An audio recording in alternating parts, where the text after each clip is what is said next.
Hi, everybody. Thanks a lot for joining us today. I'm delighted to extend a really warm greeting to all the investors, corporate leaders, and startups who are joining us today for EthAum and Partners Gen AI Innovation Pitches. Just to introduce myself, I'm Pankaj Gupta, Managing Partner at EthAum. We are a deep tech revenue scaler based in Singapore with approximately 100 B2B and global startups in the portfolio. Talking about Gen AI, there were times when we all were thinking that AI will take care of all the manual tasks for us, and we as humans will let our creativity explode and focus only on writing poetry, painting, and filmmaking. Well, it seems we were a bit wrong. Gen AI is already mesmerizing all of us with its creative capabilities, and it's just the beginning, right? We are going to see a lot more innovation and disruption in the next few years and decades. We all are pretty bullish on the Gen AI space. However, there are a couple of extremely bullish studies that claim that Gen AI market will grow to $1.3 trillion by 2032 and disrupt all the major industries that we see today. And that's the reason we at EthAum took responsibility to identify some truly inspiring Gen AI startups and showcase them to the industry leaders and investors. Now, before getting into the pitches, I would like to start today's session with a very special keynote. Our keynote speaker is a business and technology leader with decades of experience with Microsoft. He's pretty experienced and passionate about cybersecurity, artificial intelligence, and workspace innovations. Please welcome Chief Partners Officer at Microsoft, Mr. Kevin Chen. Kevin, we are thrilled to learn more from your insights, your initiatives in the AI space, and also how you are liking Singapore after moving from Seattle. Please go ahead. Thank you, Pankaj. Do you want to pull up the slide I sent you? I will pull up the slides. And just a bit of a time check, right? How long is our call today, and how many pitches do we have? So we have 11 pitches, and the call is approximately 1 hour, 45 minutes. And we do, as you know, 5 to 10 minutes long keynote. Okay. Please go ahead. Okay. Yeah. So it's always important for me to ask that question because I always try to pay attention to who the focal point is for these type of sessions, and it's really about these startups. It's less about people like myself, and it's just an honor and a privilege to get to know Pankaj and his organization and what he's doing for the startup community. So just to introduce myself, first of all, my audio is coming through? Yes. Okay. So it's a Saturday afternoon. So if you hear like really young kids just like rushing in, then you know it's my kids kind of messing around. Just to introduce myself, as Pankaj mentioned, I run the partner organization for Microsoft here in Singapore. I've been with the company for more than 25 years across 3 different countries. Been in Singapore for under 3 years. I moved here during the heart of COVID to run the business here. I spent the last 20 years in Seattle in a variety of global roles where I work with ecosystems of partners. And our definition of partners could be a combination of systems integrators, consultants, services partners, independent software companies, also startups of all shapes and sizes. And I've been doing it across different parts of our business, from our infrastructure business, our applications business, our what we call our modern work business, and obviously most recently our cloud and our AI business itself. I've lived in 3 different countries. I started my career in Malaysia, where I'm originally from, and we made the decision to move to Singapore because I really felt that this part of the world is where the action is, right? And it's easy to see a lot of the capital flow is still happening in the West Coast of the United States. Obviously, San Jose, the San Francisco area, there's a lot of capital happening there, a lot of capital flow. Seattle has been picking up over the last 3 years, not as dynamic as the Bay Area, not as dynamic as the New York area, but still a lot of action happening there. But we chose to move our family and obviously the next part of my career here to Southeast Asia and Singapore specifically is because we saw over the next 5 to 10 years a lot of action, a lot of new, I would say, elements happening here, and it's also a great place to raise a family. Now, my scope of responsibility within Microsoft has always been in the area of ecosystem development and partners, mainly because as a company, and just to be clear, I'm not here to talk about Microsoft by any measure, but I will draw upon my experience in every way I can, because the company I work for has always kind of centered and looked at the ecosystem as the way we touch customers. Because if you think about it, when you touch your end customer itself, and if you're serving customers of all shapes or sizes, whether you're a small, medium business, or whether you're a corporate entity, or whether you're even selling to public sector and the government or a very large multinational corporation, there's going to be a wide range of disciplines that you ultimately need, right? You need certain industry capabilities, you need certain skill sets, you also need a high degree of scale. And very early on, Microsoft has always felt that we needed to empower and build the capability for our partners to leverage that.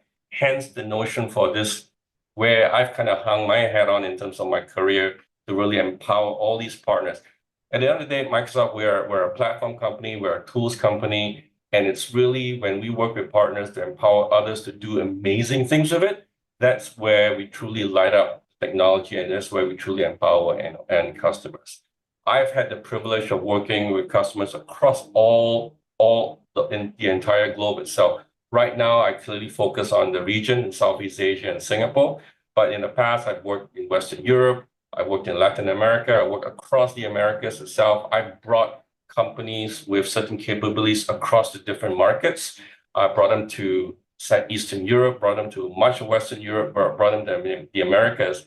And it was always about exporting capabilities from one part of the world to the other. For example, when we were trying to drive public cloud adoption, now we saw obviously in Western Europe, Northern Europe had a much faster rate of adoption of public cloud than even North America. Back, I'm talking about 4, 5, 6 years ago, and we brought in companies from there to North America to kind of drive that discipline and that capability. That created new opportunities for IT, new market opportunities for consulting services, and much more. So I've basically, worked with companies of all shapes and sizes. That's why when Pankaj asked me to participate in this conversation, I very much look forward to it. Now, let me kind of drive home on the generative AI part of it, right? Let me just surmise it. There's not a single day that goes by where I do not have a conversation on generative AI. Now, Pankaj, flash the other slide. If you can just go to the other slide for a second. Outside of the work I do at Microsoft, where we do obviously talk about generative AI every single day because it's infused in every single part of our product. And I made the commitment to Pankaj that I'm not going to try and sell Microsoft, but you can't help but talk about Microsoft when you talk about generative AI, just because of our partnership with OpenAI and the early work we did around developing the LLMs and getting ChatGPT out the door and getting Copilot out the door across all the different products itself. But outside of the work I do at Microsoft, I also teach at the university here in Singapore, the Singapore Management University, SMU, and I teach the SMU Academy. And I've taught, in fact, just yesterday, I taught my 10th all-day workshop around prompt engineering and the business of AI. And really the intention behind it ultimately is to empower, industry across all people from all walks of life, whether it's government, whether it's armed forces, whether it's insurance, financial services, whether it's HR, manufacturing, or new media. We get so much tremendous interest in terms of figuring out how to leverage generative AI in those respective industries. And that underscores the point that Pankaj raised earlier, that this is truly a multi-trillion-dollar rate of adoption, unlike what we've ever seen before. Right now, we can compare it to other emerging technologies, but I would argue that probably the closest element would be mobile technology. Mainly because we're talking about the rate of accessibility, unlike every other that we've seen. We're not talking about exclusive to certain segments of society. We're talking about anyone and everyone having access to this, and the opportunity to transform all aspects of work. I want to repeat myself, transforming all aspects of work. Now, there's a good and bad to that. What it means is, for you guys who's creating the next and latest and greatest technology, there's so much area of innovation, so much problems to solve by leveraging generative AI that creates a very wide spectrum, a very wide arena of contribution. That's the first opportunity. For many of the people out there who's in the workforce, there's always the risk that their jobs are going to be disrupted. And we all recognize that. It's not even it might happen or will happen a few years from now. It's happening now, right? We're seeing jobs completely being transformed, changed, or completely being disrupted altogether. And it's happening faster than anything we've seen, which also translates to the number of startups that's coming up in this particular space. There's a slide I use, and I forgot to put that in the deck for Pankaj, but it shows the different companies contributing to the areas of generative AI, whether it's video development, whether it's graphics, whether it's document creation, you name it. And every time I create that slide, within a week, it's outdated because new companies have been formed all the time. It's exciting because it's clearly that is the democratization of this technology, that new innovations coming out. The challenge behind that is the question of the survivability and relevance of them 6 months from now or a year from now. This is the ability and opportunity to compete is challenging, which is why in the class that I teach over here, I always bring up Sam Altman's perspective, whereby he has a betting pool among his Silicon Valley CEOs that when, not if, when the next $1 billion solopreneur is going to happen. Let me repeat that one more time. When is the next $1 billion solopreneur? That means an employee size of 1 with a valuation of $1 billion. It's not even a question of if that's going to happen, but the timing of when that's going to happen. And why is that important? This is only possible with AI, with generative AI, putting in the hands of everybody. We used to be in the realm of the exclusive realm of computer scientists and the people who knew how to code. But we all know now that the ability to code, to be a software engineer, is no longer the primary barrier of entry in this particular space. And what that means is, as you know, all of you guys are going to have competition from the non-engineers out there. And that's going to create a whole new landscape of companies that is entering the startup space, contributing to this particular arena. Now, I'm going to pause there, and I'm going to land it on one point that I always bring up in my line of work every single day, which is the enterprise adoption of generative AI. And I always land it with 2 scenarios. Because we always have conversations about, well, what use case is going to be the most prevalent, blah, blah, blah. At the end of the day, there's two elements that we've seen, which are key trends. One, it touches the end customer.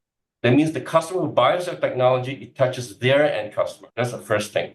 It could be like a call center technology whereby generative AI is used to kind of provide, a bridging of conversations to the salesperson. That's one scenario.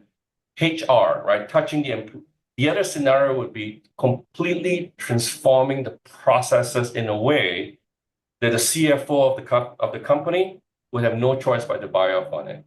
Those 2 scenarios are, I would say, the most absolute, I would say, highest probability of adoption for generative AI. There's a lot of experiments going on in companies, but very few actually see the light of day in terms of massive adoption, which is why you always hear that, people are questioning, is this real? Is this hype? There's a lot of interest, but no one's actually buying and spending money on the technology. That is true also, but it's not stopping companies from trying to figure out what is going to stick. And it's typically the part where it touches their customer and it changes their ability to shift their cost model, shift their processes tremendously. I'll pause that because we really want to get to the pitches, but I just wanted to take this opportunity to kind of applaud every single one of these companies over here. I look forward to hearing the pitches. You're definitely in the great right place of technology. I'm looking forward to learning more. Thanks a lot, Kevin. That is really insightful and very helpful. And I completely agree with that. What is the time frame when solopreneurs are going to build unicorns? And not only Sam, but also Naval Ravikant says exactly the same thing. And I'm really looking forward to those kind of companies. Again, thanks a lot, Kevin. Now we also have a very diverse jury with a lot of experience in AI investments and innovations. The jury will rate startups according to several criteria and provide feedback at the end of the session. Now, I would request our esteemed jury to do a brief 30 seconds introduction. If I may start with Ricardo. Ricardo, please. Hello, good morning, good afternoon to everyone. My name is Ricardo Perez Font. I am the head of marketing at Bob's. Bob's is the world leader supplier of a printing and converting machine, Swiss family company selling more or less $2 billion. I'm very interested in artificial intelligence, very interested in startups. I'm very proud to be here today with all of you. Thank you. Thanks a lot, Ricardo. Appreciate it. Kamna, please. Yeah, hi, good morning and good afternoon, everyone. My name is Kamna Sama. I have almost 2 decades of experience, both on IT industry side and then on the domain side from manufacturing. Currently, I am the CTIO for VWITS in India, and we are focused on technology and innovation. All that Kevin just spoke about on Gen AI getting into reality. So a lot has been worked on the the ecosystem building for Gen AI for the future. Thanks a lot, Kamna. Thank you. Looking forward. All the best to all Thank of you. Thanks a lot. Sriram, would you like to go ahead, please? Yeah, sure. So this is Sriram Parthasarathy, and I work out of India. And I've been associated with Innova Solutions, heading the AI, Gen AI practice globally. And also I head the innovations and driving the grassroots micro innovations to continuous innovations in our company. And I've been driving this innovation even in my past stint as well. With this industry ever changing, of course, this Gen AI latched onto it, and I'm excited to be part of the Gen AI journey, providing advisory services to our customers in adoption of Gen AI. Of course, transforming their, like Mr. Chan said, right, transforming the way the processes are and customer experience becoming the #1 agenda, be it patient engagement or doctor to nurse engagement experience or your retail customer experience. Everywhere it is, how do I enhance the experience? That's what I'm seeing in my consulting with many customers. And I'm excited to be here, and all the best for all those who are going to present. Thank you. Thanks a lot, Sriram. Shiva Kumar from Johnson Controls. Yeah. Good morning, good afternoon, everyone. Thank you, EthAum, for this opportunity. This is Shiva from Johnson Controls. We are into commercial building solutions and sustainability. Over 3 decades of experience, looking forward for mutual learning. But over the past years, I've been leading both IT and the technology team. Currently, the engineering lead for India and APAC solutions for the platform called OpenBlue, which is a data analytics platform. And as rightly said, I mean, no discussion is over without AI or Gen AI. So looking forward for the learning opportunity. And wishing all the startup very best. Thank you. Thank you. Dr. Preet.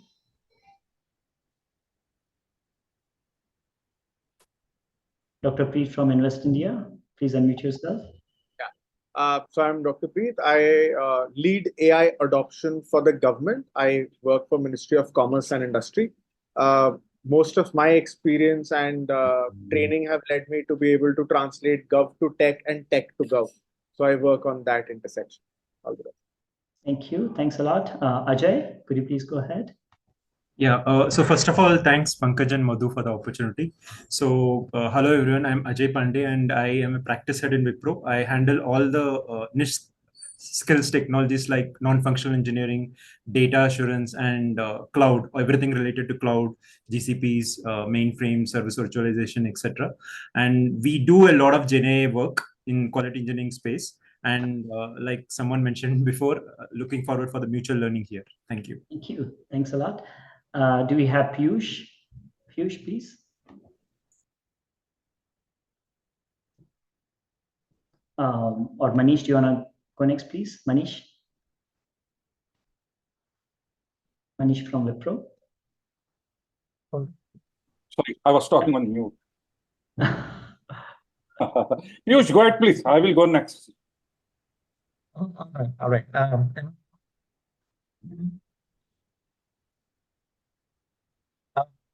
Piyush, can you confirm if I'm audible? Now you're audible. Please go ahead. Okay, great. Sorry about that. So hi, everyone. Firstly, thank you for having me here. My name is Piyush. I head research and innovation at ProHance. It's a workforce productivity management product platform. My charter is to look at emerging tech and see how we can make it work. AI, Gen AI, and other technologies are all on the table. So we are experimenting and seeing where we get with it. But good luck to all the participants, and I'm looking forward to the pitches. Thank you, Piyush. Manish, please go ahead. Sure, thanks. Hi, Manish this side. I have been into IT industry for more than 2 decades, and in last 1 decade, I have been working specifically into AI and recently Gen AI. And I am the practice head in Wipro in AI COE, and I have experience around various industries like engineering systems to the business system to the IT, and I am truly excited to be part of this jury panel. Looking forward to the good participation and exciting pitches. Good luck to all the participants. Thanks a lot. Thank you. Thanks a lot, Manish. Again, thanks to all the jury members for being part of the event today. I'm sure that we will have some really interesting questions from the jury. Jurors, please don't forget to score startups after their pitches, and we will also seek your final take at the end of the session. Please use jury suffix with your name so that the audience can identify you easily. Before diving into the pitches, I would love to share some housekeeping rules. Please keep yourself muted throughout the session. Unmute yourself, obviously, when you are asking questions. Please use chat section for Q&A because I'm sure that we will not be able to cover all the questions. We may take 1 or 2 questions per startup. Raise your hand or use emoji if you want to ask questions. Now let's get into the first presentation, which is a company called xPage. And let me bring up the presentation first.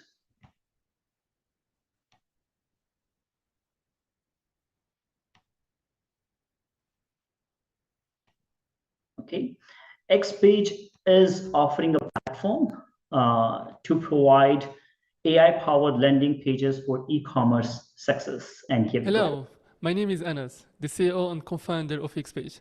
Today, I'm excited to present to you our innovative solution designed to transform the e-commerce space with AI-driven landing page creation. Creating a high-conversion landing page is often slow and costly, taking days or weeks and requiring a significant investments. Additionally, many businesses struggle with low conversion rate, resulting in less than 1% conversion if their landing page is not optimized. xPage.ai solves this problem with our AI-powered landing page generation. Our solution allows users to generate a landing page in just 30 seconds using a product link, saving both time and money. With our cost-effective design, users can generate over 20 landing pages per month for just a few dollars. Our templates are optimized for high conversion rate. Here is a quick demo of our platform. You can see how easy to create a professional high conversion landing page. Simply input your product link and within seconds, xPage.ai generates a fully optimized landing page ready to drive conversion. You can also edit, upload more pictures, or regenerate any section before publishing. In just 5 months, we have reached 13,000 users and achieved 2,200 as MRR with a 20% month-over-month growth rate and the customer acquisition cost of $0. Our traction demonstrates the strong demand for our solution and the effectiveness of our growth strategy. Our AI-driven tech gives us the edge for e-commerce. We combine AI and e-commerce to boost conversion rates with effective sections and call to actions. We are the only solution with this model. And starting in September, users can host their landing pages directly on xPage. For example, one customer improved their conversion rate from 1.36 to 4% using xPage and showing how effective our solution is. Our platform works with product links from major e-commerces like Shopify, Amazon, Etsy, and AliExpress. Users can quickly generate landing pages and export them to their preferred platform or host them directly on xPage for easy integration and control. We all know the e-commerce market is very huge. We are focusing on a $67 billion part of it with our AI-driven solution for e-commerce. We have built strategic partnerships with leading companies, and our current business model is subscription-based, offering monthly and yearly plans with 3 different pricing tiers to fit various business sizes. In addition to subscriptions, we plan to introduce transaction fees on the sales made by our customers throughout the landing pages created on xPage. This will add another revenue stream allowing us to capture value as our customers grow and succeed. Our team has expertise in AI, software development, and e-commerce. We worked hard to make xPage successful and provide a great value to our users. Our roadmap for the next half of 2024, we are on track to achieve 50,000 users and launch xPage hosting.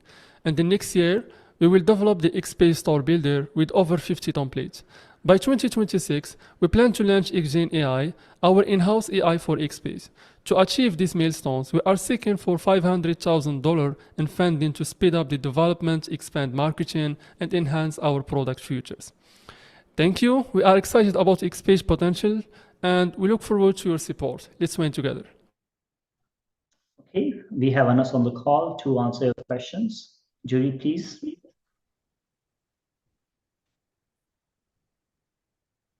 Please unmute yourself to ask questions. Yeah, one question is, how do you ensure that this AI-generated content meets the SEO optimizations and is aligned with the brand guidelines? I have one member of the team that mastered the SEO, so we started working on SEO 7 months ago. And also we are doing short form videos and TikTok, Instagram, and YouTube short and influencers. And also we have an affiliate program. So this is the best way to start without spending on advertising yet. And that prove our solution into the industry of e-commerce. Okay. I have a question, Please and go. I get the feature set. I get the kind of where you're coming from in terms of the capabilities you're offering, and even the value prop. But what's the problem you're trying to fundamentally solve? I mean, you had the broad market opportunity within the e-commerce segment that you are attacking, but I'm still not clear in terms of the problem you're trying to solve is in terms of generating landing pages, right? Because it's easy. I'm going to assume that there's a lot of other players that's doing this, but fundamentally, what's the key problem you're trying to solve for that enables xPage to be, offering that differentiator? Okay, three ones. The first one, because we are focusing on e-commerce sector. So the first one is the cost. We know that to build a high conversion landing page, you need to hire designers or SEO specialists or freelancers to make the content and the design. So the cost will be at least $100, specifically for some business models and e-commerce like drop shipping or cash on delivery, because they are selling or testing a lot of products per month. And the second thing is the time. So we combine AI with section designs to have a high conversion rate. So the AI is able to choose what type of product to sell, to choose what type of section should be based on our user behavior. And all the sections are designed to have that high conversion rate.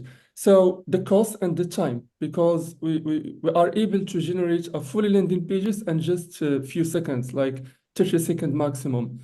And the third one is the conversion rate, because the sections and the content is designed to convince users to make call to actions and then make the transaction in themselves. Thank you for that. Can I just ask one more question? A lot of Yes, the infrastructure companies, hosting companies, especially the web hosting companies, are starting to incorporate those feature sets for generating landing pages into the value prop of their offering itself, because they want you to host with them, right? Even Microsoft does that, right? Like Blue Hosting, all the different companies provides the tools to automatically generate pages. Yes. Have you considered them potentially as a partner, or do you see them as a competitor in many cases? Okay, let's take the example of Shopify. Shopify also have AI for products, but the AI here is only to generate the content of the product, not the whole structure, because we built these sections, and also we have almost 50 templates. So the templates and the sections are generated by AI, but the other platforms are not focusing on e-commerce, and also the AI here is only to rate to them the content of the product, not all the sections that optimize to have a high conversion rate. So all the platforms are not direct competitors, but we can integrate with them. So the users will be able to use our platform or generate the landing page on our platform and then export them to their preferred platform. Thank you. Thank Thanks a lot. Thanks a lot, Anas. We'll have to move on to the next presentation. But yeah, if there are more questions and comments, please use the chat section. You may have also seen a poll on your screen. Please respond to that. Now, moving on to the next presentation, it is /Finances, which is an interest-free and financial inclusivity platform. Here we Good go. morning, afternoon. I'm Tumi Popola, CEO of /Finances, an employee-first, zero-interest and financially inclusive lending platform. Now, worldwide, informal lenders charge 200 to 500% APR, causing debt traps and suicide. Over 1.7 billion adults lack access to formal financial services. Of 2.6 billion employed adults in developing countries, 2.24 billion struggle to save for emergencies or borrow for health, education, and living expenses. While Slash empowers employees to address financial needs with interest-free loans as a workplace benefit, charging a processing fee for payments is seamlessly deducted from payroll using generative AI for risk assessment. This enables employees to access loans without interest, build sustainable credit, and mitigate risks through salary leverage.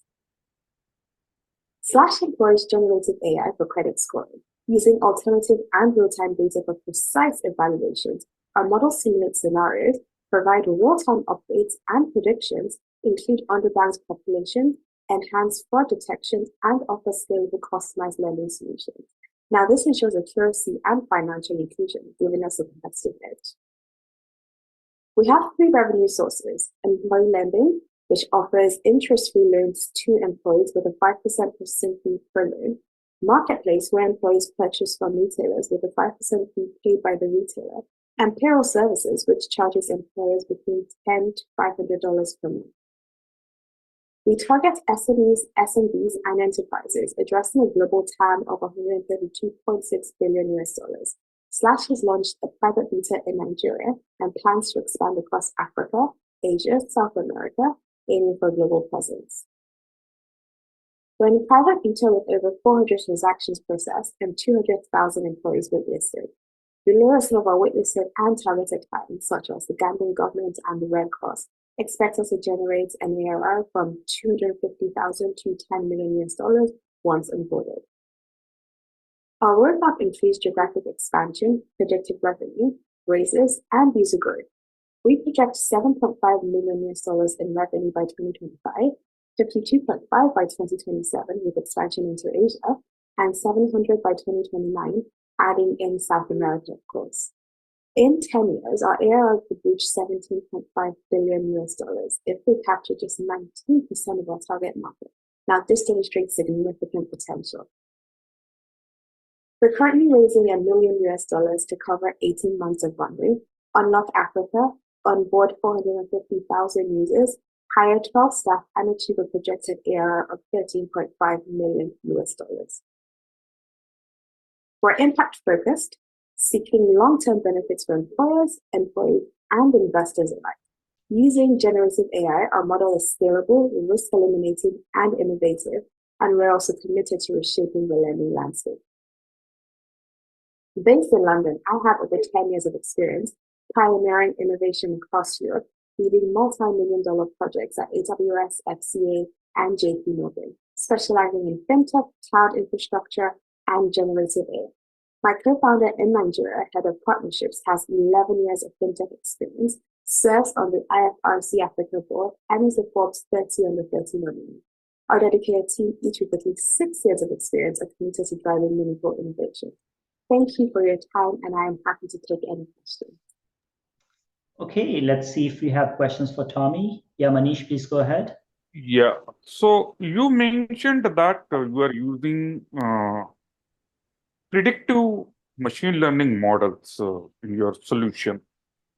How did you get the historical data to train the model? This is usually with the financial lending company, not available in the public domain. I'm curious to know what kind of data you used and what is the authenticity of that data to have some faith in the predictive capabilities of the model. Yeah. That's it. Sure, good question, thank you. So in terms of the type of data that we're using traditional data, we're using alternative data as well, and real-time data, right? So we're using 3 different sources of data in terms of training our models. And that allows us to have constant updates to our models, but as well as to continuously fine-tune them based on user activities as well.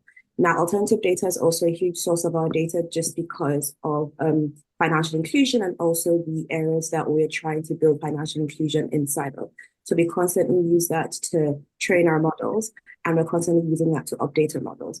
Now, in addition to that, we also secured licenses to be able to enable ourselves be data processors and data controllers. So we actually have access to data to be able to do this as well. Good. Thank you. Thank you, Tommy. Yeah, tell me, Shiva here. Go ahead, please. So first of all, thanks for the presentation. I think the intent and the vision for ethical lending with the focus on Africa to begin with, well appreciated. Just wanted to understand, Tommy, have you assessed risks when you're trying to expand? I did see your commentary about expanding to Asia and other countries, other regions, because there are several other startups and government initiatives who are already into this space. That's question number 1. And then secondly, what aspect of generative AI are we really using it? Are we using it just for the sake of using it, or are there any simpler methods but still keep this startup going? That's all from mine. So just to repeat, just so I get it right, the first question was with regards to looking at risks associated, right? Yes. Okay, so in terms of our target market, as you see, that's just shy of, I'll say, 3 billion people, right? In terms of when we say moving from Africa to moving to Asia to moving to South America in terms of building financial inclusion. Now, what we're doing is we're partnering with SMEs, SMBs, and enterprises for this, right? So essentially, we are a B2B2C in the sense that we partner with the employers to then provide that to the employees, so as a workplace benefit.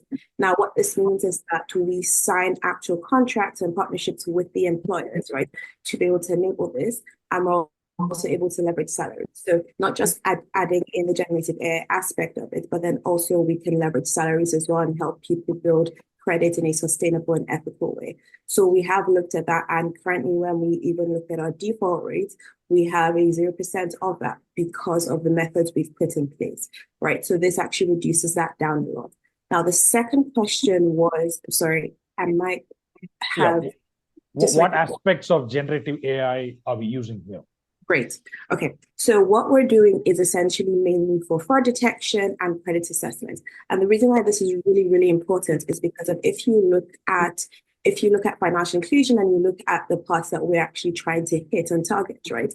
It is not easy, and you don't see a lot of credit building and things like that. So what we're trying to do is we're trying to help actually build credit, right? As well as provide ethical financial lending. So we need generative AI to actually make this happen. So your traditional credit scoring systems will not actually work in societies like this, right? From a financial inclusion standpoint, from an ethical standpoint, you have to have really smart models using generative AI, being able to train and constantly being able to remove bias from your data, right? And that is why we're using that, also adding in for fraud detection as well. So it's a huge part of what it is that we're doing. It's a huge foundation and the base. And what we're trying to do is we're trying to build the concept of customers for life, in the sense that we're not just, doing it as a one-off, but we're also teaching about financial literacy as we're doing this, right? But also at the same time, making sure that we have repeat customers, because we're basically lending in a way that they can actually sustain it, and in a way that they can build credit, and in a way that they actually find it useful and helpful, and they're actually learning from this. So we're basically taking all of that into consideration when we look at the benefits for employers, employees, and Tommy, thanks a lot. We'll have to move on to the next presentation. Please use chat section for further questions and comments. Next one is Singular, which is an AI-powered, intuitive, decentralized exchange. And here we go. Welcome, everyone. Today, we are excited to introduce you to Singular AI, a groundbreaking AI-powered decentralized perpetuals exchange designed to revolutionize the DeFi trading landscape. Traditional trading faces significant challenges. Over 95% of traders lose money due to market volatility, complex trading mechanisms, and human emotions. Introducing Singular DEX, SingularDex leverages cutting-edge AI to understand complex market patterns and provide expert-level trading data. Our platform offers 100x DEX aggregation to provide ultra-high liquidity and reduce liquidation risk, making trading simpler and more efficient. Singular Perpetuals is also now live to allow anyone to connect their Web3 wallets like a Coinbase wallet, Binance Web3, or even MetaMask to trade major pairs like Bitcoin, Ethereum, AVAX up to about 50x leverage. Now we will be integrating Singular AI offering data labeling collection for partial or full trading automation.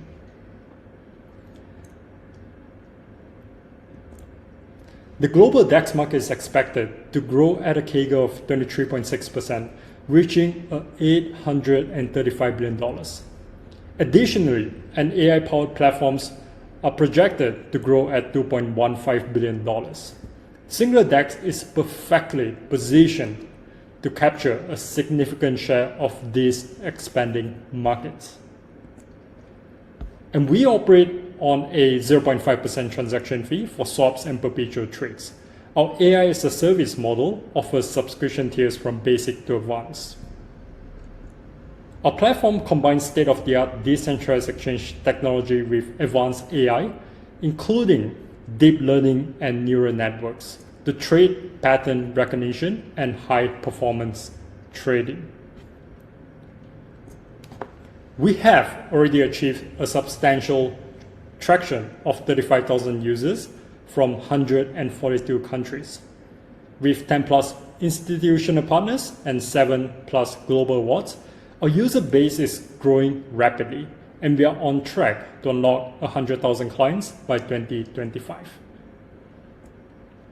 Our interdisciplinary team includes experts from OpenAI, RBS, Petronas, Sony, and GDEX Finance. And we leverage a combination of airdrops, strategic partnerships, and events to attract early adopters to build a strong community. Singular AI offers a unique blend of multi-chain support, AI-generated indicators, and optimized technical analysis pattern recognition.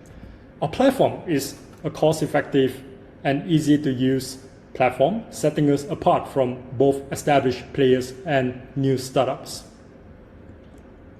We are currently raising $5 million in seed funding with a post-money valuation of $30 million.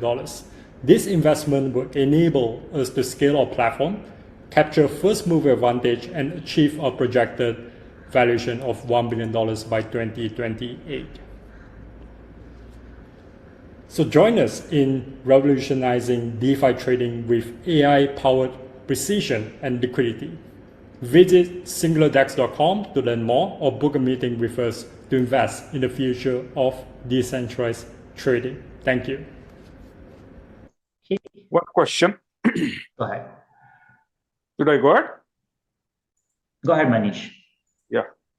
So what I want to know, those AI-driven models, what you have, which help in providing the various algorithms for your subscriber, how accurate they are? Out of 35K user base you have, do you have any credentials or any evidences that they have really benefited? What is that you have to talk about this? Thanks a lot for the question, Manish. So we have about 5,500 weekly active users with daily transaction of about $2.5 million. And also regarding your first question regarding the AI model, we are already, in fact, trading 2 models for pattern recognition, streaming data from the top sources around the world. So that's for day trading or for positional trading or for long-term trading? What kind of models are they? So we have 2 models that is sourced from this crowd site called Numer AI, where the top data scientists from all around the world will be uploading their AI models to compete with top H1s like Renaissance Tech, as well as Bridgewater Associates. And the end goal here really is to build a marketplace for the top data scientists around the world to market their AI models and monetize it on Singular DAX. Oh, so you mean to say that you are giving the marketplace, so your subscriber can pick up what they like and they can experiment. You don't have your own models for a subscriber. Am I correct? We do both. So the marketplace will be, another sort of marketplace for data scientists as well as traders to be choosing the top models to be deployed on Singular DAX. Understood. Okay, thank you. Thank you, Terence. The next one is Ingenious. It's a pioneering hyper-personalized e-learning platform for organizations and their employees. And give me a moment. Here we go. Hello, everyone. My name is Maas de Goede, and I'm excited to introduce you to Ingenious, the AI-powered B2B SaaS company that is transforming the way people learn. At Ingenious, we believe that every individual's learning journey should be as unique as they are. The Ingenious team has extensive experience in education, AI, and business design. But let's start with you. Have you ever been excited to learn something new, but then got bored, stuck, or frustrated? You're not alone. Traditional training systems prioritize scalability over personal growth, leaving many behind. On a business level, one-size-fits-all learning solutions lead to high expenditure, low impact, and low motivation, causing corporate training to be ineffective. Which is why we introduce an AI-powered learning engine for organizations and individuals to unlock hyper-personalized, impactful learning journeys, to improve learning outcomes, alleviate learning friction, and foster learner engagement and motivation. We recognize that people learn differently. Introducing the first ever, truly personalized learning engine. And you read that right, not another LMS, but an AI-powered learning engine. One that tailors learning strategies, paths, delivery formats, and content to each individual's needs. But don't worry, I'm not explaining how the engine works right now. The slide's here to impress you, really. What truly matters is what it can do for learners. Here we see three different people who need to learn the same lesson. Anna, the blonde girl on top, learns best when things are explained through direct instruction, and she prefers video over text because her eyes get tired from reading. Our engine adapts the core content and generates a lecture format video for her to watch. Derek, the gentleman at the bottom, is more of an autodidact, which is why the Socratic pedagogy using guided questions works well for him. The engine will generate a conversational chat format for Derek that allows him to arrive at the answers and learnings by himself. Anna and Derek achieve the same learning outcome in a completely different way. Learning is done through our learning platform, powered by the engine. Next to that, we offer a knowledge library with turnkey courses, or we have a content team that can work with our clients to craft academic-grade courses according to the organization's needs. For learners, Ingenious means achieving learning goals in a smoother and more effective way. For organizations, this translates to effective cost expenditure, improved risk management, and boosting engagement through tailored training. But our potential extends way beyond the B2B space. In the future, Ingenious' AI personalization will add value to education and society at large. To showcase our potential in multiple fields, we focus on running use cases to drive faster learning, higher retention, and increased engagement. In fact, Ingenious is onboarding over 1,200 learners this year across several use cases. For one client, we're doing operational compliance readiness in the telco industry, and for another, we're helping with technology proficiency training in a university setting. Our current sales pipeline boasts a total value of 5 million euros, expected to be unlocked over 2025, with several clients in contracting stage and multiple LOIs signed. To date, we've successfully completed our MVP, and we're now seeking two things. One is use case clients and go-to-market partners who want to collaborate with us at reduced cost. For inspiration on use cases, please ask for our sales deck. We're happy to explore how we can answer to your training needs.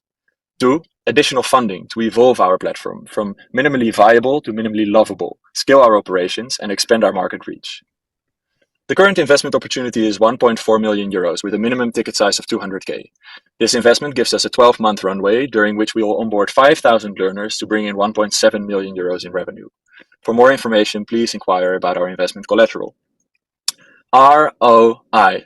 So, now that I've got your attention, are you looking to enhance your organization's training programs, reduce cost, and increase employee engagement and retention? Or are you interested to invest? We invite you to explore opportunities for collaboration. Thank you for your time and attention. please feel free to contact us at maas@ingenious.inc or visit our website for more information. Fantastic. Do we have questions? Yes, I have a question. Yeah, please go ahead, Ajay. Okay, so Mas, you talked about 3 learning models where a person can also learn through virtual reality, right? Different options. So in that case, how do you do assessments for those 3 different scenarios which you mentioned? It's a really good question, and I'm happy you're asking. So when we look at the AI model, the AI engine, sorry, that we're creating, there's actually different layers. There's pedagogies, instructional strategies, there's motivational strategies, but part of that is also the assessment that we're using, repetition and retention strategies, etc. So actually the assessment is as well dynamic depending on what works for that specific person and the learning outcome they're hoping to achieve. And I think this is also a shift in how we look at learning, because we're all thinking from an age where learning was standardized and one size fits all for scalability purposes. So it's a very logical question to ask what assessment methodology are you using?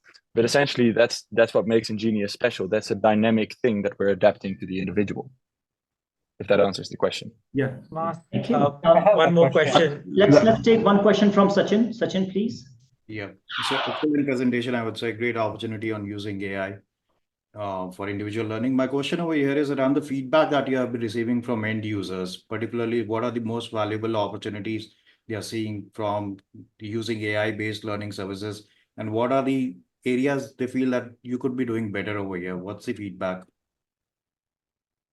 I love the question. I think I have to answer that question coming from different levels of the organizations that we're working with. So for employees, I think for them is the priorities that they have to kind of balance, where they save time using our solution so they can also focus on work, so reduce repetition, etc. That is something they really enjoy.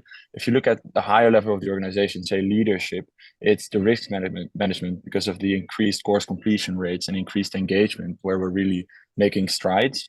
If you look at where we can improve in our current MVP stage, there's a certain level of personalization that we can do, but we have to expand the engine so we can really become that dynamic course generation engine that with real-time data adapts to the individual.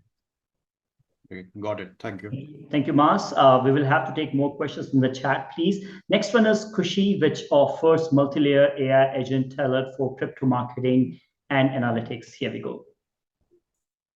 Hi, I'm Masa, CEO and co-founder of Kushi Technologies. We are building AI agents tailored for crypto marketing and analysis. First of all, our vision is building intelligence infrastructures for the blockchain era. As a first step, we are focusing on the marketing part of crypto projects. Our target clients are B2C crypto projects selling large volumes of tokens such as GameFi, DeFi, and blend with NFTs. The problems we are addressing is that crypto projects take so long time on marketing strategy planning and execution. They spend more than 10 hours every week catching up on their latest trends and updating their marketing plans. To solve that problem, we are building AI agents tailored for crypto marketing that can instantly handle strategy planning and marketing execution. Here is our product. First, our AI agents make marketing plans for your project. Our AI model has already been fine-tuned with a lot of unique datasets in the crypto space. Our AI automatically generates marketing plans and content, including date and time, purpose, and content, and so on. So you don't need to research your benchmark project and create a marketing plan from scratch. Second, we have a function for trend analysis.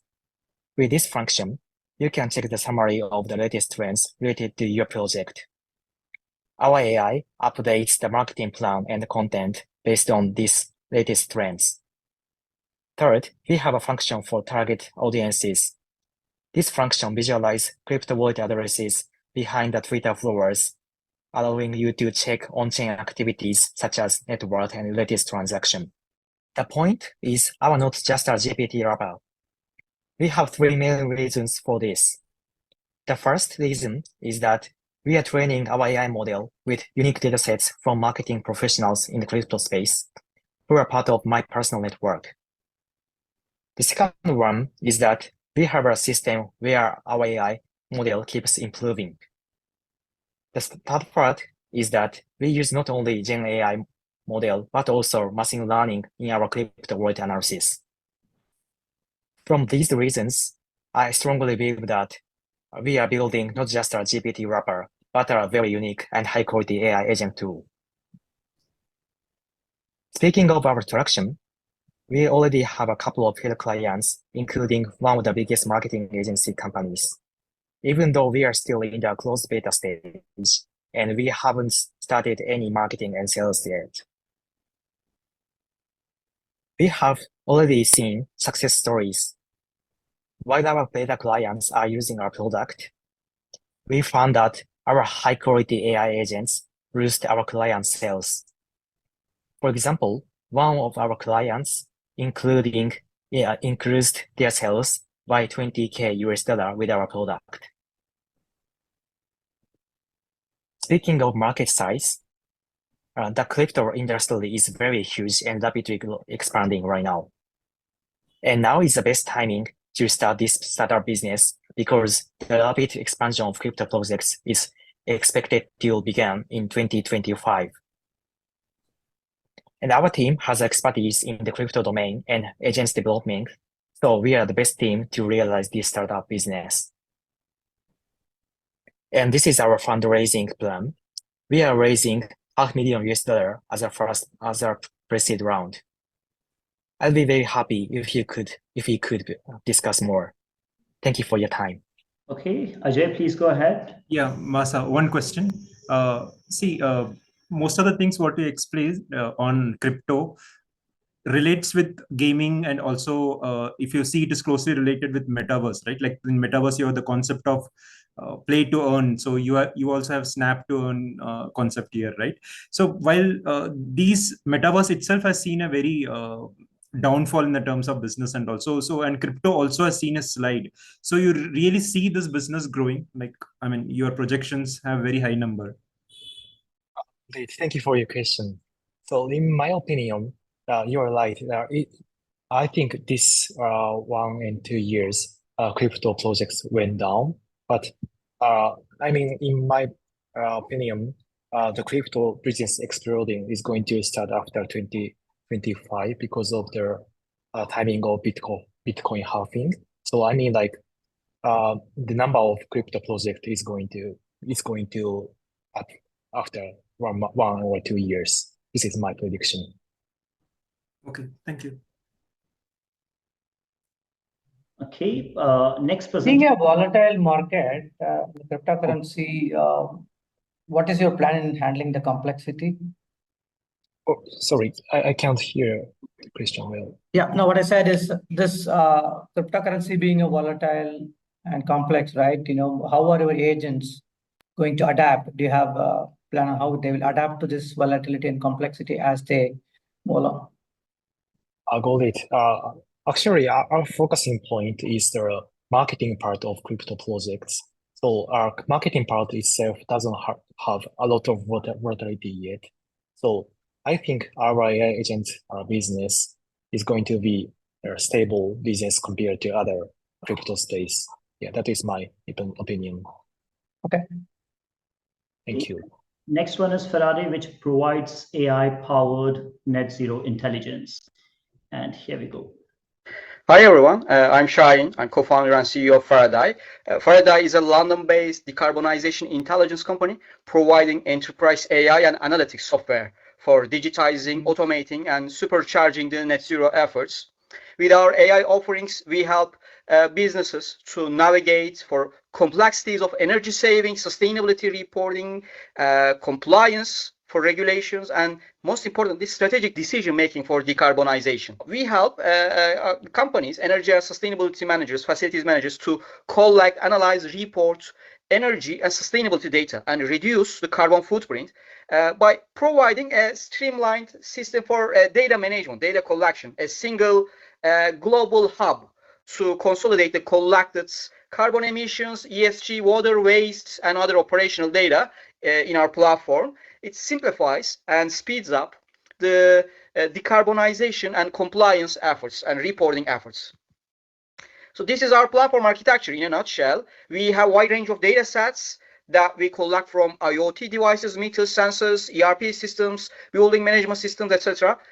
Here we are utilizing AI heavily in data ingestion, data quality checks, better automated emission factor matching. And on top of that, we have several offerings, vertical offerings, such as here you can see carbon intelligence, from carbon management to target setting to offsetting, ESG intelligence, all the ESG compliance and ESG benchmarking needs, energy procurement analytics, and digital energy management, IoT powered real-time energy intelligence.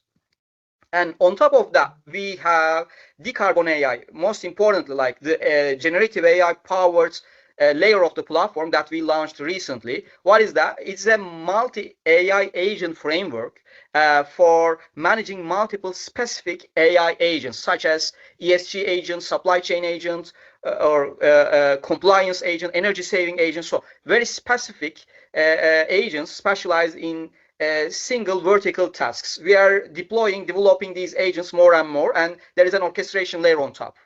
Very quick demonstrations. So companies, ESG managers, sustainability managers, they can ask any kind of questions regarding to their compliance needs, their ESG performance, their energy saving potential, their supply chain related ESG performance. So the platform is linked to the corporate data sets and Faraday's own large carbon and ESG database, and it responds to questions accordingly.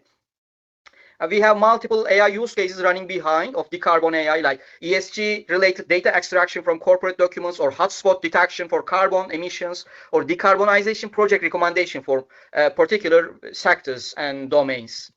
So we go directly or we do partner channel based sales, most commonly with sustainability consultants and also facilities managers. And this is a SaaS subscription based model, monthly or annual subscription. And sometimes we sell it, especially to the banks and government institutions, to licensed version with maintenance contracts.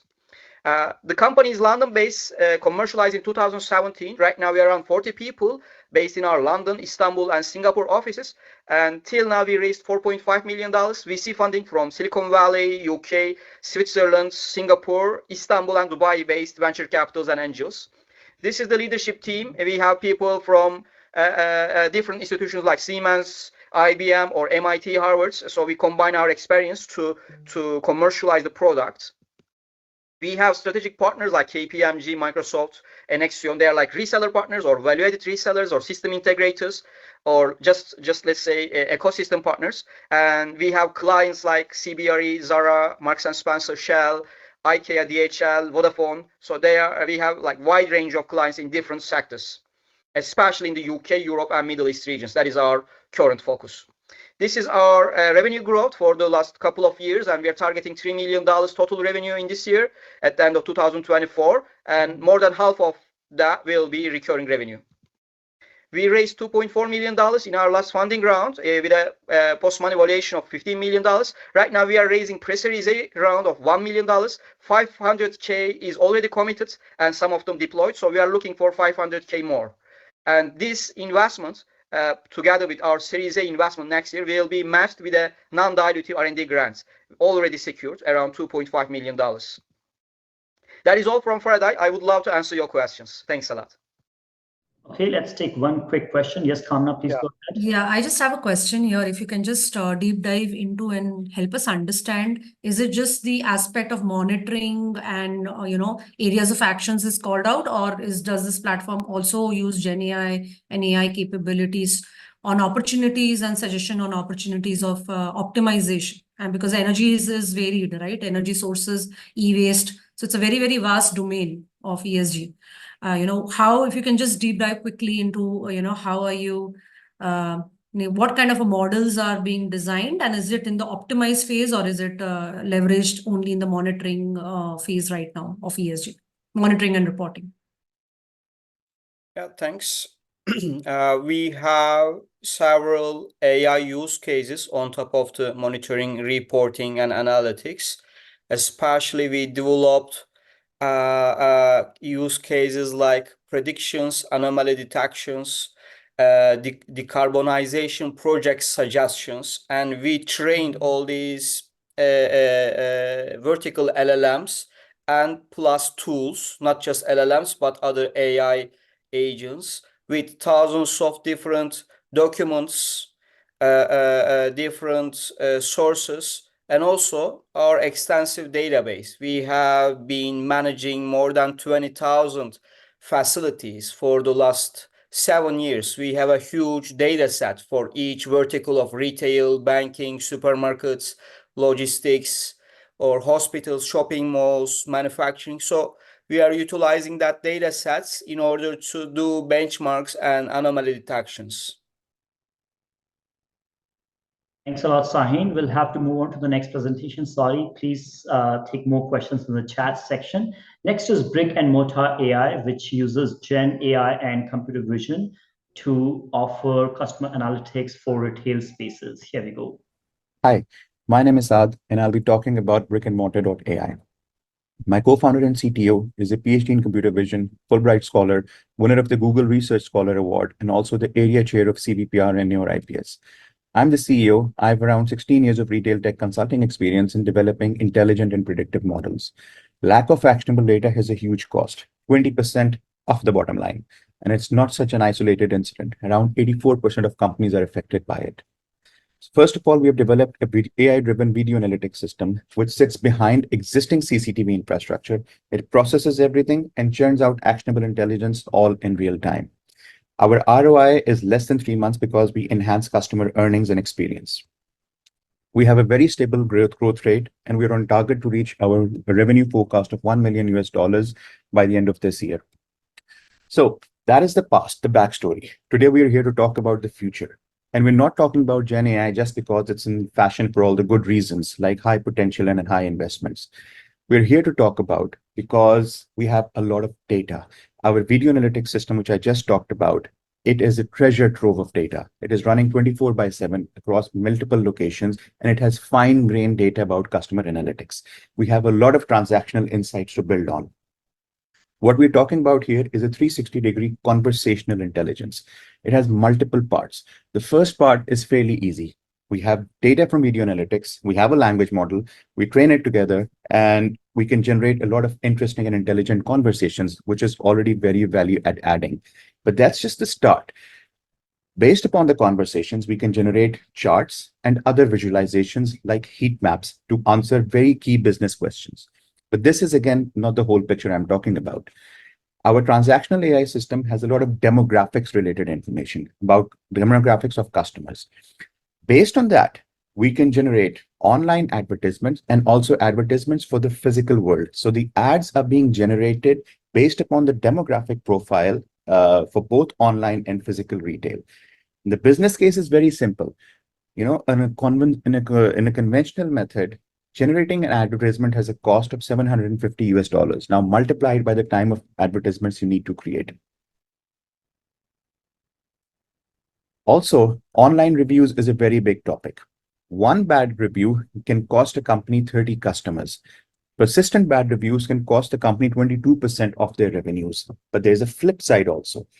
Positively responding and correcting your business decisions based upon the review can increase your revenues by around 5% and increase customer retention by around 15%. So this is the last piece of the puzzle which we are working on.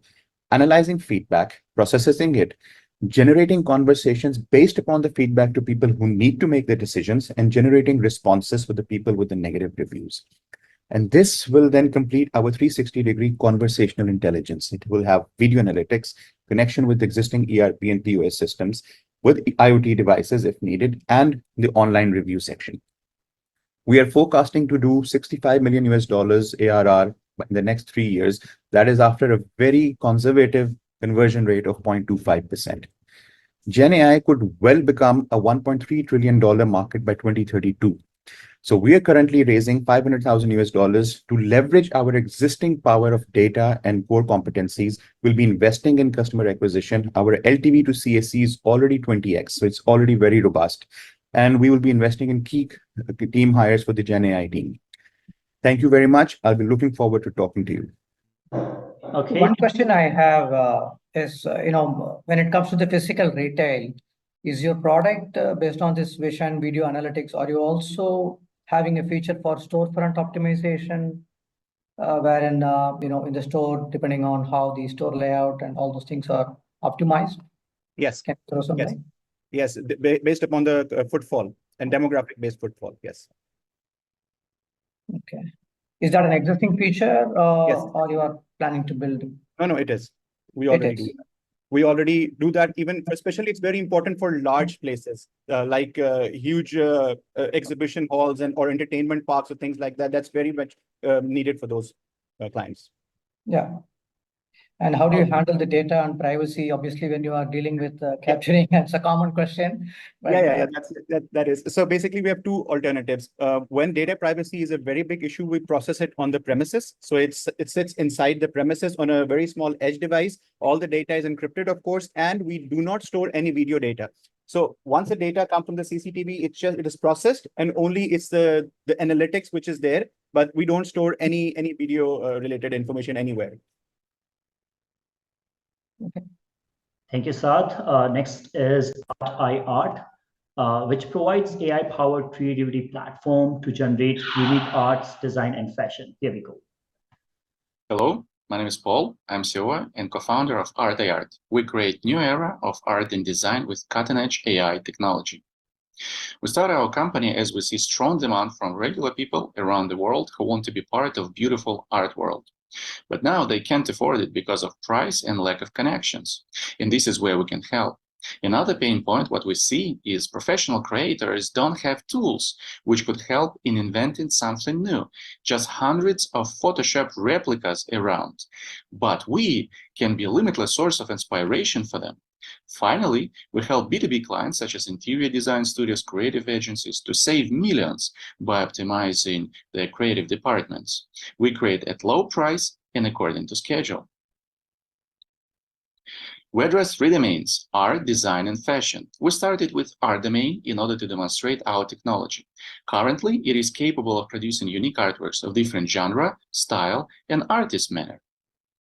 How it works: you go to the platform, select among genre, style, or artist manner, push create button, and within 30 seconds, AI will generate unique artwork.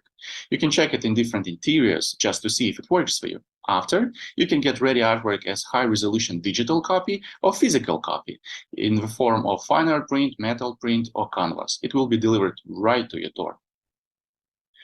We address a huge market of more than 150 billion, consisting of three main pillars: art, design, and fashion. Our closest competitors you mostly heard today are Delhi, Midjourney. All of them are working with text-to-image technology when you, as a user, is forced to learn how to make right prompts so that machine would understand what you want.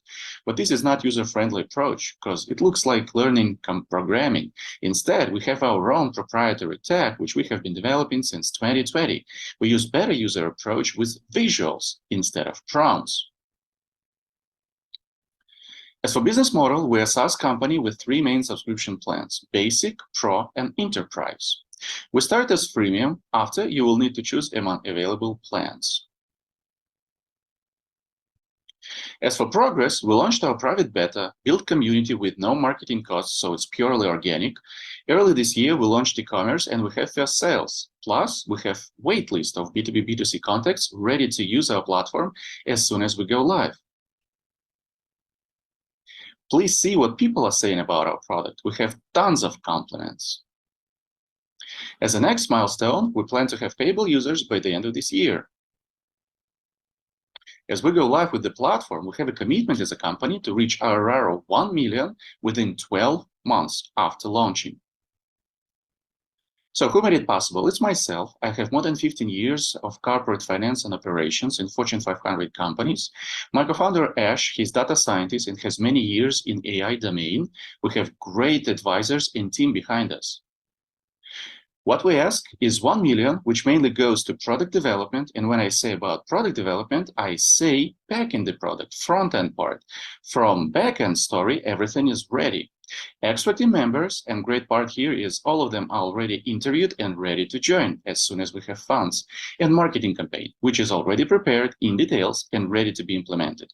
We know what to do and when to do. This is pretty much what I wanted to share with you today. So happy to answer your questions. Thank you. Okay, let's take questions. Thank you, Paul. Just one quick question, Shivkumar here. So when you try to assemble your team, I mean, what kind of background you're looking at for this kind of a space? Yeah, absolutely. So as for current team, so we basically cover already business and tech-wise. So for business, it's myself. Like I said, I'm from corporate world, so I pretty much know how to run the company properly. For the tech part, it's my co-founder, Ash. He's data scientist, and actually he's the author and original designer of the model, which we, let's say, developed from the scratch. Speaking about our advisors, it's all about technology for sure. And that's why we have Istvan as advisor. He's from Cisco World, and he has many years in AI domain. We have Michael. He's a 10x founder himself. So again, he knows how to move product to the market. He knows all the, let's say, quick roads to really reach the target. And yes, so basically pretty simple to answer. So we need all the ingredients in order to make a successful story from business and tax-wise story. Okay, thank you. Thank you. Any other question for Paul before we move on to the next presentation? Just one follow-up question. So Paul, do you think, do you need anybody with art background at all for your business, or it doesn't matter? Really good question. As a matter of fact, when we started building our model, we actually asked for professional community, really professional designers, artists themselves, to really guide us what the beauty is actually should be looking like. So basically, we already have, let's say, a professional community which helps us guiding in which direction we need to go in order to present best possible product so that it will be pure beauty, not just let's say our vision what beautiful it should be looking like just because we love it because it's our baby. No, it's actually a professional who guides us where to go to. Thank you. Thanks a lot, Paul. Let's move on to the next presentation, which is Periculum, which offers a multilingual conversational AI-powered chatbot and analytics solution.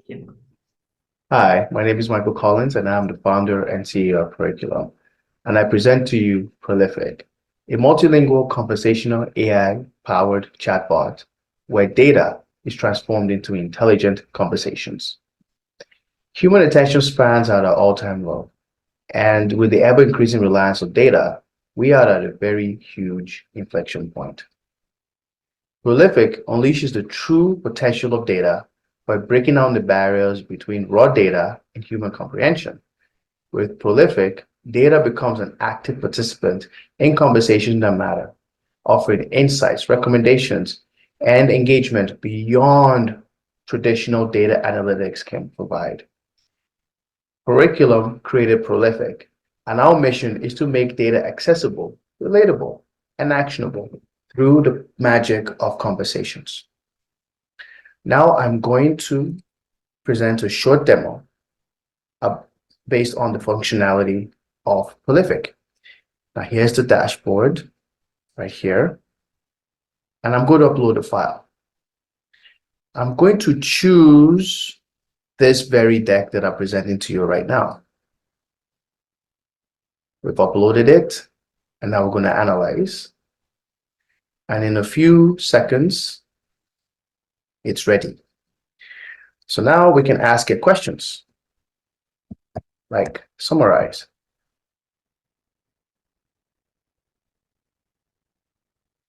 And it summarized the entire file. Now we can ask it a more specific question that is related to what's in the file itself.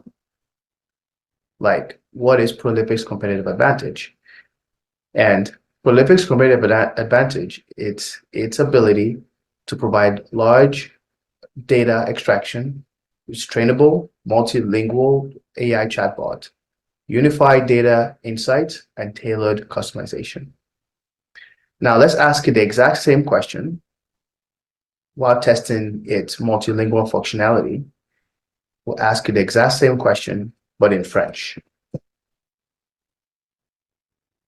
Scroll down. And there you go. So I'm returning back to my slides. So based on the presentation that I just presented. Prolific has multilingual functionality. It also has ability for URL processing.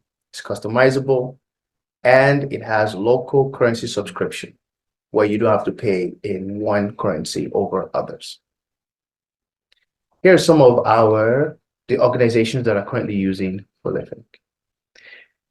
But remember, Prolific has multiple different use cases and multiple different industries, such as education, legal, and even entertainment.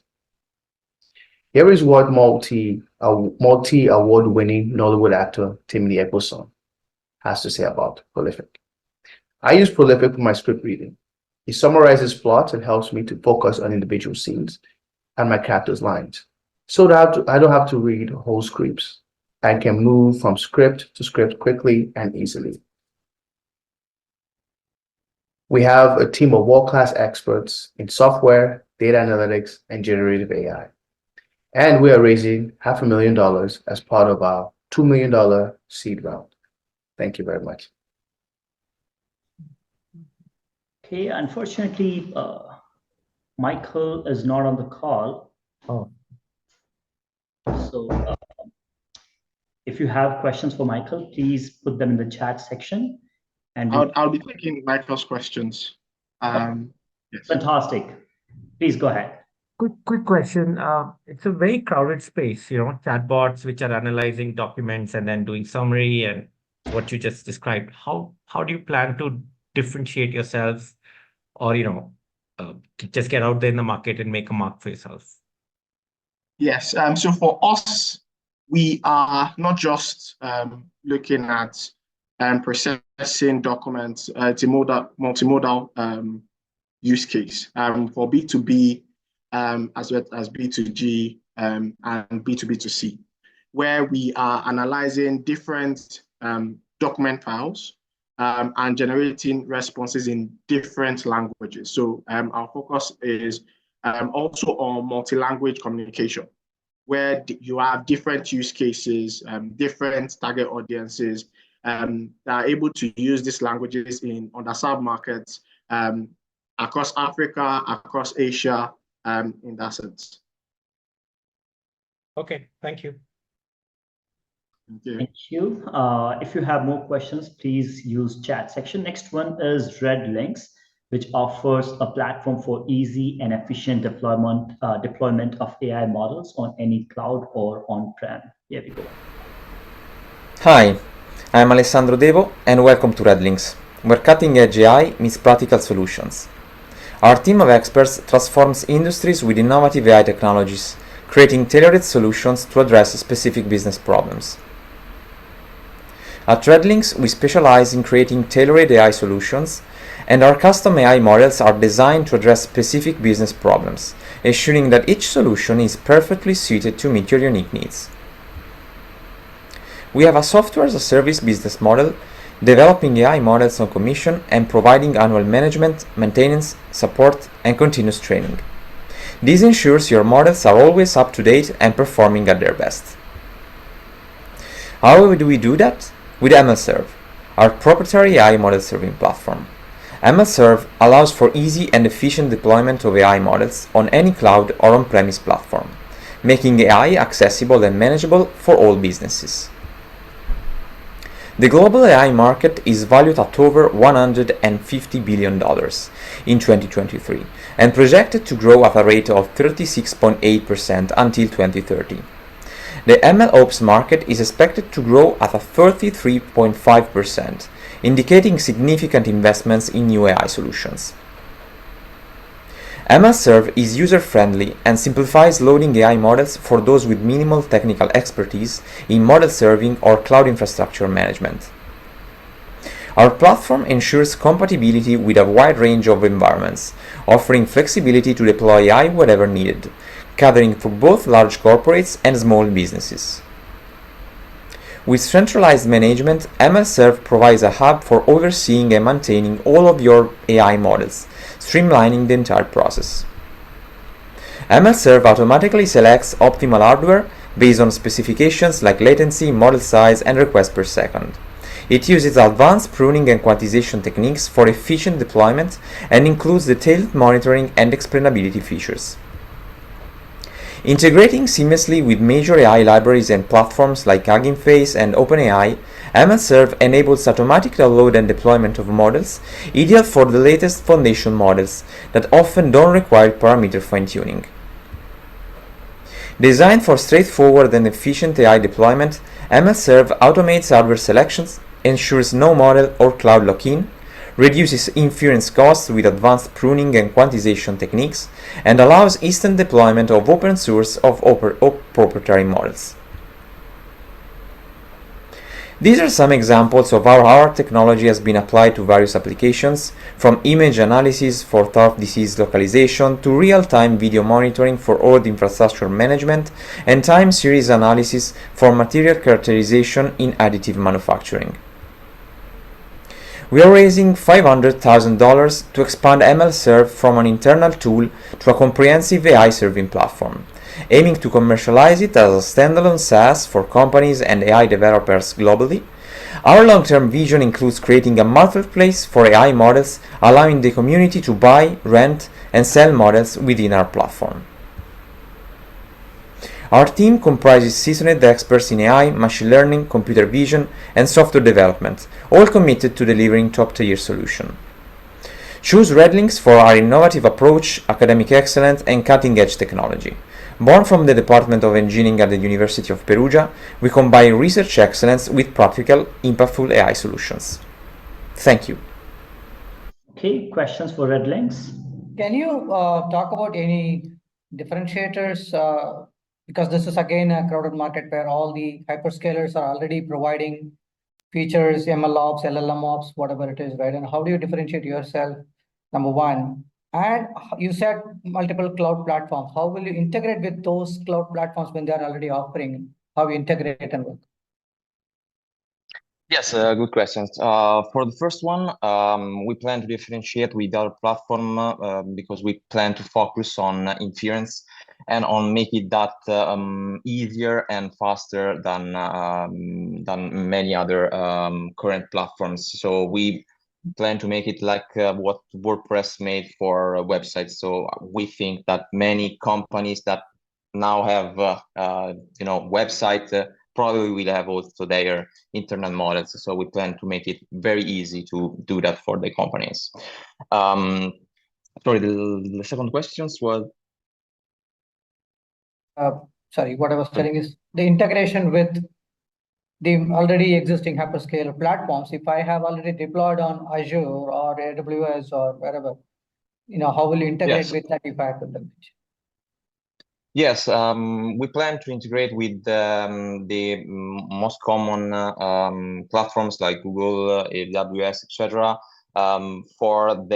With their basic VMs renting options, but also on top of their existing managed services like Vertex AI or SageMaker, for example. Integration, we will be very focused on integration and also automatically choose the best hardware and service for specific models and use case. Okay. Thank you. Thank you. Alejandro. Next one is Herculean AI, which offers AI employees to manage complex and repetitive tasks. Here we go. Hey everyone, thank you for joining us today. I'm a virtual avatar of Yash, the CEO of Herculean AI. Imagine a world where advanced AI employees handle all day-to-day enterprise cognitive labor, while human employees assign tasks, give feedback, and approve their actions in natural language. This is exactly the vision Herculean AI is trying to bring to life.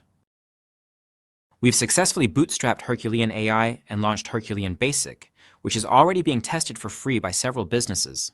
In just 4 weeks since our launch, we've achieved an impressive $15,000 in signed monthly recurring revenue.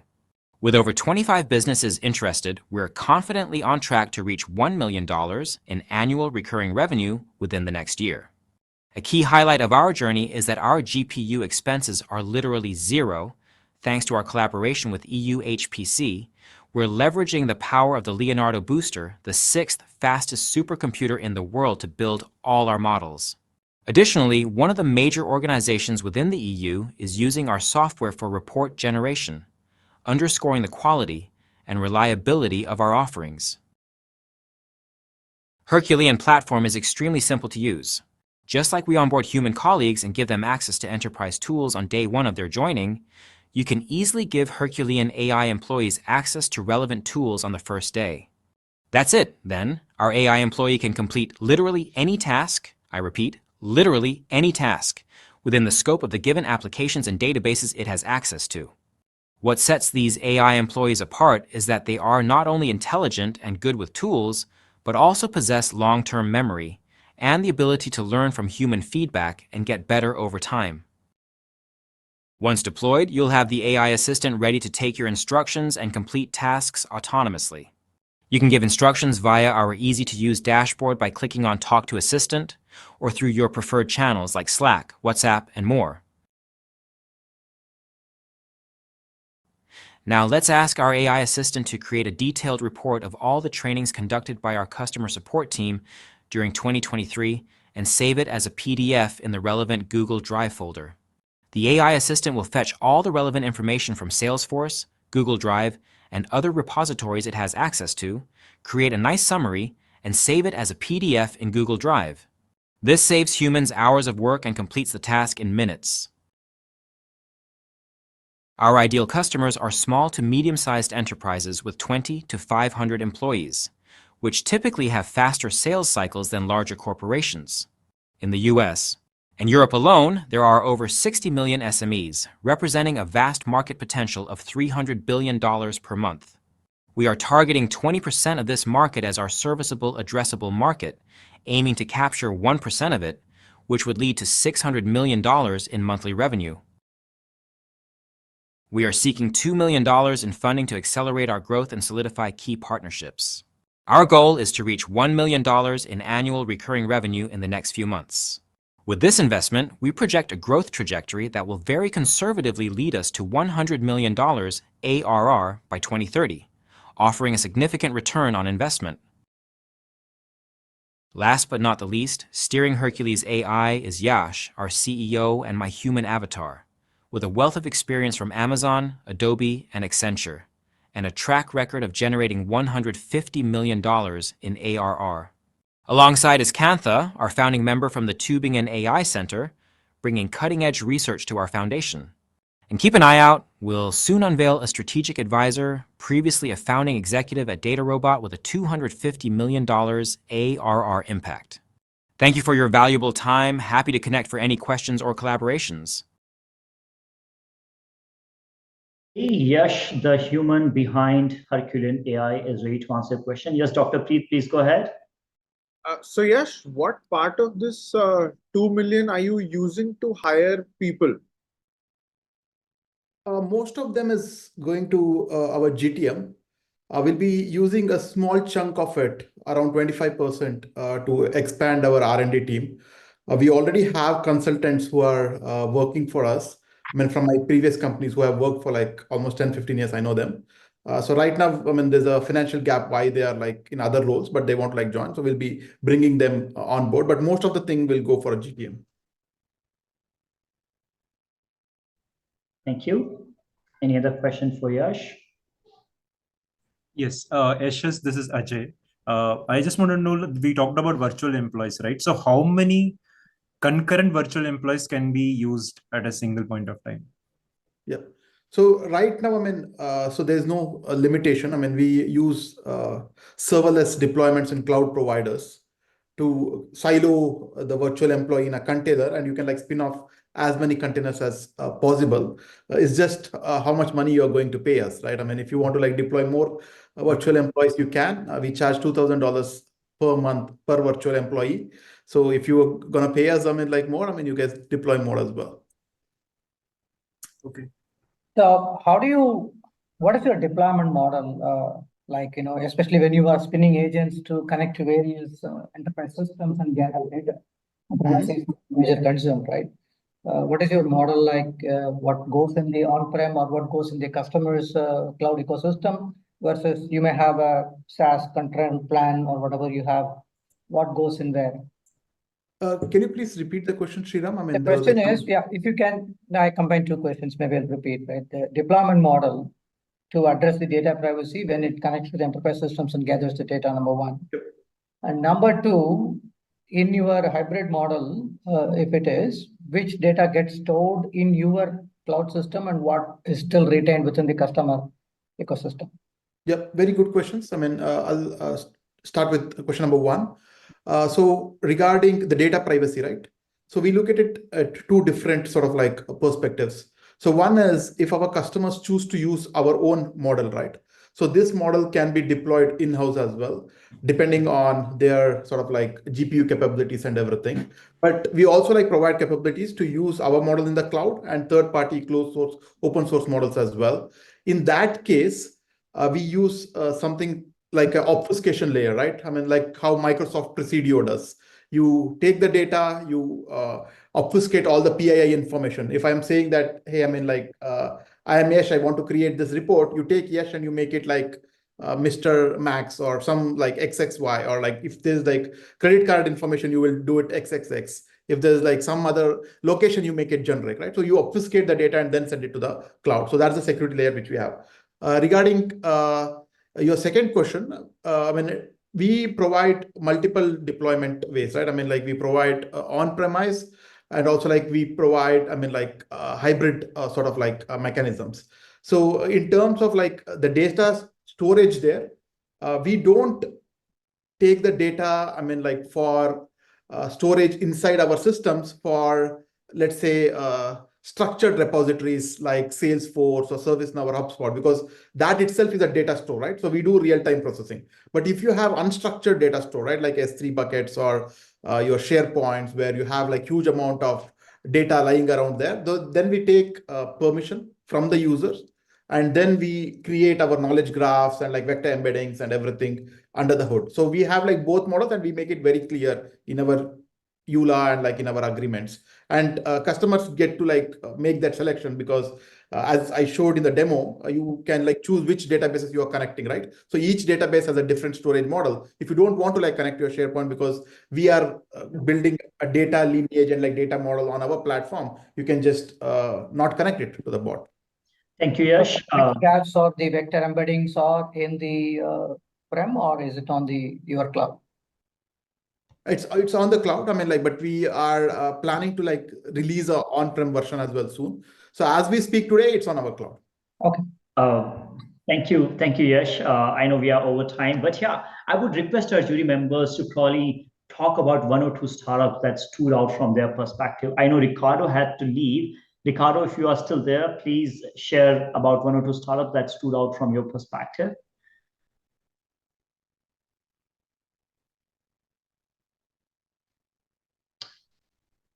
And okay, probably Sriram, do you want to talk about one or two startups that stood out for you? Ricardo is speaking, but he's on mute, I guess. Okay. Yeah, sorry, didn't know. So thank you very much. I mean, all the startups have been very interesting. I think that Herculean and I think that Periculum are quite interesting for us.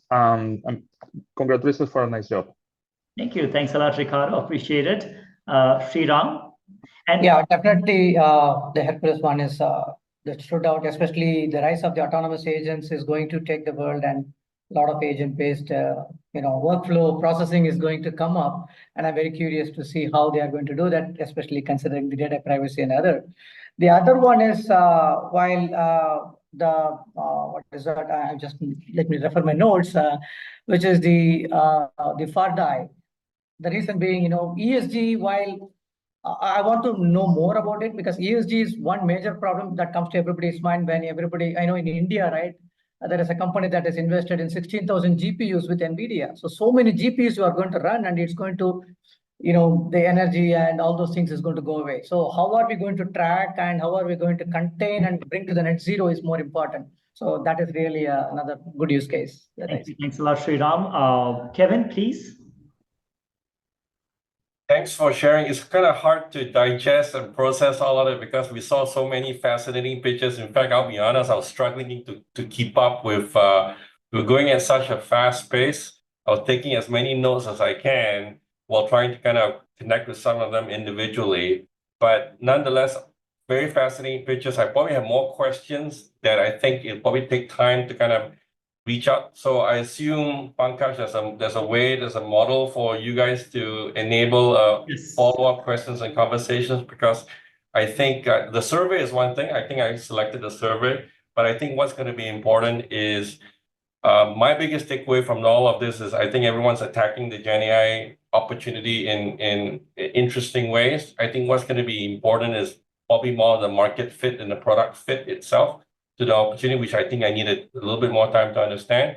But I think hopefully the founders have thought deeply about where the particular market fit and product fit is going to land, because that's probably going to be the most important thing. Thank you. Thanks a lot, Kevin. Yes, we will be making introductions between you and the startups based on your interest, and your interest will be captured in the poll and in the scoring sheet. I got a note from Sachin that you can obviously also use Zoom chat to put your interest there if you wanna quickly talk about and then leave because of some other. And I know this is Saturday, so apologies. But yeah, please feel free to use the chat section as well. Kamna, please.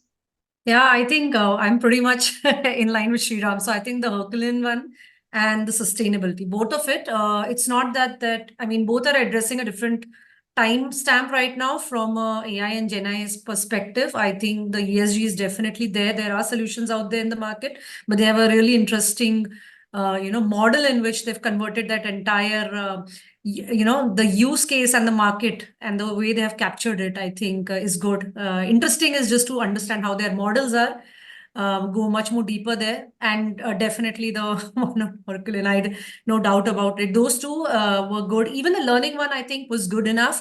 But we just need a few more deep dives into it because, it is a very, very fast landscape of learning. And I think content part of learning is pretty much easier, but how they plan to have the content and the experiential learning mixed is something to be interesting to hear from them. But yes, it's a market as well, which is educate tech, which is blooming as well. So that I think those three are the ones for me. Yeah. Thanks a lot, Kamna. Appreciate that. Shiva, please. Yeah, I mean, first of all, kudos to all the founders who made their pitches today. I mean, they are intelligent risk takers, and it's not easy to be an entrepreneur. So, from that standpoint, definitely all of them made a great presentation. But from my vantage standpoint, our interest area number one would be Faraday, particularly on net zero, decarbonization, etc. Very close to the domain what I am focusing on right now. And then second one would be ML Serve. Particularly the segment which they are addressing, even though it's a crowded market, there are many players in the large enterprises, but if they can get the segment right, maybe that's one thing. And then third thing for me, something new and refreshing is art. So I think that I still have to understand what it is, but that's something really refreshing for me. Thank you. Thanks a lot, Shiva. Appreciate it. We also have a very special friend over here, Max. Max, not sure if you are if you want to unmute yourself and probably briefly talk about your interest areas. Max Ai from Taiwan. Hello, can anyone hear me? Yes, Max, please go ahead. Yeah. Thank you for everyone there. I can have the chance to join the very good conference. And we are the Advantage company, the worldwide leading industrial IoT company. And we are the number one in the IPC segment with 10 billion US dollar market cap. So we are looking for more partners related to Gen AI and IoT applications. We are one of the, actually we are the most important edge AI partner of NVIDIA. Yeah, so yeah, hope to have the opportunity to work everyone together in the future. Thank you. Thanks a lot, Max. Anybody else? Sachin, Dr. Preet, Ajay, Piyush? I think Herculean and Faraday, plus some more deep dive into learning, I think pretty much on point. Thank you. Thanks a lot. So Pankaj, my choices would be Ingenious, Herculean, and Brick and Mortar as well. Ingenious for the training thing. Today, a lot of companies or SIs like us, we have challenges on training, right? And that was a very, I thought it was a very smart way of like dealing with different personas thing. And of course, Herculean, like everybody, all of you have mentioned, and even the video analytics part of brick and mortar was interesting. I mean, that's a new pitch, like kind of. Yeah. Thanks a lot, Ajay. Piyush? Ingenious and Herculean for me as well. Same reasons. I mean, Ajay probably stole the words, but yeah, exactly what I was thinking. Okay. Anybody else? Anybody wanna unmute? Yeah, I want to add that brick and mortar was another one. Definitely that good value proposition, especially in that video analytics space, is going to be another one that stood out. Okay, thank you. Sachin, I think you wanted to unmute yourselves. Yeah, I would say great demonstration today by all the participating companies, in fact, not just one, everyone. So, and thank you to EthAum, Pankaj, Madhu for having us over here. So I'm sure I would like to mentor or invest in a couple of companies as I reflect and get more details on these companies, do more offline discussions. It's an exciting space. AI is definitely going to be there despite all the stock market turbulence that we might see in the next few weeks. AI is going to stay over here, and it's despite the pressure that might be there on balance sheets. In fact, it's going to replace people and add on more productivity in various use cases. So to all the founders, great work. Keep building and hang in there. I'm pretty sure all these companies will succeed. Thank you. Thanks a lot, Sachin. Manish? Yeah, so means I'm really surprised to see some commonality. So I think it appears to be a good exercise as some consensus is building in terms of the recommendations. Like my vote is also for Faraday, AI, and Herculean. But in addition to this, everyone has spoken a lot for these two. But I also like Slash. Means it's more in terms of the market opportunity where it looks interesting in the sense that in whole world, who doesn't need the money? It's just that you have to make sure money should go to the right hand. They are solving this problem. It's a common thing. There are many other players, but the market is very big. Go to any country, any place. People have money to lend. People are there to borrow the money. It just one has to connect the right lender with the right borrower. Is what they're trying to fix. Looks interesting to me. But nevertheless, really appreciate all the participants. Everyone is doing their best in their differentiated offering. It's just more of a relative ranking, what I pursue from my perspective. It does not mean others who are not coming into my list are any inferior. So good luck to all of them. And that's it.